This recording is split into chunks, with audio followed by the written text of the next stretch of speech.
Hello, everyone. Welcome to Celsius 233, your go-to place for fiction book summaries. Today, we will embark on a journey through the Call of Cthulhu by H.P. Lovecraft. The Call of Cthulhu, written by H.P. Lovecraft and first published in 1926, is one of the foundational works of cosmic horror. Set against the backdrop of an indifferent, chaotic universe, the story introduces the ancient, godlike entity, Cthulhu, whose very existence challenges human understanding of reality. As part of Lovecraft's wider Cthulhu mythos, the story explores themes of forbidden knowledge, madness, and mankind's insignificance in the vast cosmos.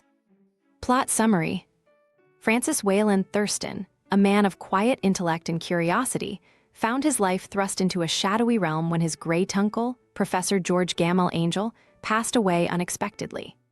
Angel, an esteemed professor of ancient languages, had lived a long and respected life, but the manner of his death left a cloud of unease hanging over Thurston. As the professor's sole heir, Thurston was tasked with sorting through his papers and possessions. Among them, he discovered something strange: a box containing cryptic notes, fragments of research, and an odd clay bas-relief. These documents would come to reveal a terrifying secret that had driven men to madness and death. The strange clay artifact immediately seized Thurston's attention. It depicted an abominable creature, part octopus, part dragon, and vaguely humanoid. Along with this grotesque image were unfamiliar hieroglyphs, none of which Thurston could identify. But it was not the relic itself that truly unnerved him. Rather, it was the accompanying notes from his late uncle, particularly one labeled Cthulhu Cult. As Thurston delved deeper into Angel's research, he learned of a young artist named Henry Anthony Wilcox, who had come to the professor with tales of horrifying dreams. Wilcox claimed to have seen strange, towering cities in his sleep, with monstrous beings lurking within, and had sculpted the bas-relief after awakening from one such vision. Wilcox's dreams had begun during a brief seismic event, and his disturbing descriptions of enormous, ancient stone cities buried deep beneath the ocean immediately reminded Angel of something he had encountered years earlier. Thurston pieced together his uncle's investigation, how Angel had interviewed the young man regularly, noting the consistency and intensity of his visions. Wilcox's dreams spoke of Cthulhu, an ancient being that lay dormant beneath the waves, waiting. But just as suddenly as they began, Wilcox's dreams stopped, and the young artist remembered nothing further. Angel's notes revealed another encounter, far more sinister and tangible. In 1908, while attending an archaeological meeting in St. Louis, the professor had been approached by a police inspector from New Orleans, John Raymond Legras. Legras had brought a bizarre statue to the conference, seeking advice on its origins. The statue, made from an unidentifiable stone, bore an uncanny resemblance to Wilcox's bas-relief, an inhuman figure, grotesque and alien. Legras explained that his discovery had occurred during a raid deep in the swamps of Louisiana, where he and his men had interrupted a horrifying ritual performed by a strange cult. The cultists were a ragged, savage group of men from diverse backgrounds, many of whom claimed to worship ancient beings known as the Great Old Ones. The centerpiece of their worship was Cthulhu, a being that existed before humanity, imprisoned in the submerged city of Arlae, lying dormant but not dead. Their chant, Legras had recorded, was incomprehensible yet chilling. In his house at Arlae, dead Cthulhu waits dreaming. As Legras recounted his investigation, it became clear that the cultists believed that one day Cthulhu would rise again when the stars were right, and humanity would be swept away by its return. Further disturbing accounts had followed. Angel's notes included the tale of an earlier encounter with similar esoteric knowledge in the Arctic, where a group of isolated Eskimos had engaged in blood-chilling rites around a crude stone idol. These groups, separated by continents, cultures, and oceans, shared knowledge of Cthulhu, a being whose existence preceded human memory.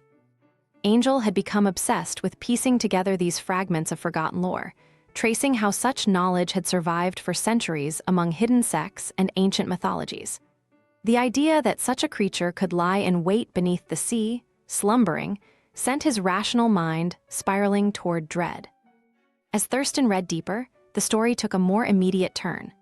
A small clipping from an Australian newspaper reported the sighting of a derelict ship in the Pacific Ocean. The steam yacht Alert had been found drifting, with its crew either dead or missing. The lone survivor, a Norwegian sailor named Gustaf Johansen, recounted a terrible experience. Johansen and his crew had been attacked by a strange vessel manned by savage men, only to find themselves stranded on an uncharted island. There, they encountered something beyond comprehension. The island was not just any landmass, it was the risen city of Arlae, where the architecture defied the laws of nature.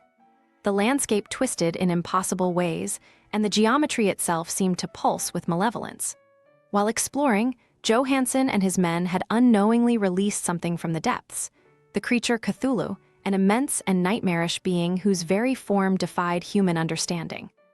Described as a walking mountain, Cthulhu rose from the submerged city, its terrible bulk crashing through the sea. In their panic, Johansen's crew scattered, many falling victim to the abomination's flailing tentacles.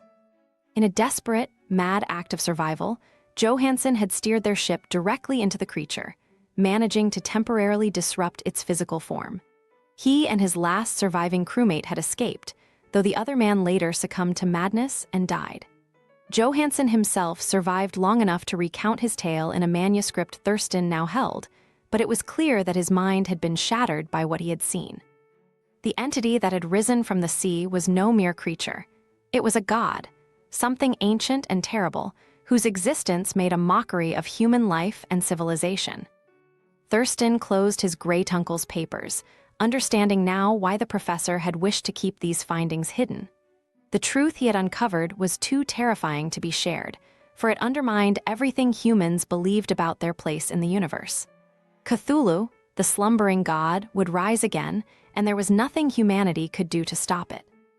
As Thurston reflected on all he had learned, a sense of impending doom washed over him, for he now understood that some knowledge is too terrible to bear, and perhaps it is better left in the dark, beneath the waves, where the elder gods still dream. That's a wrap, but the journey doesn't end. Explore more books by H.P. Lovecraft. You'll find the details in the description or on Celsius 233. Remember, while our summaries capture the essence, they can never replace the full experience of reading the book. If this summary intrigued you, consider diving into the complete story, buy the book, and immerse yourself in H.P. Lovecraft's original work. Bye-bye, take care, have fun.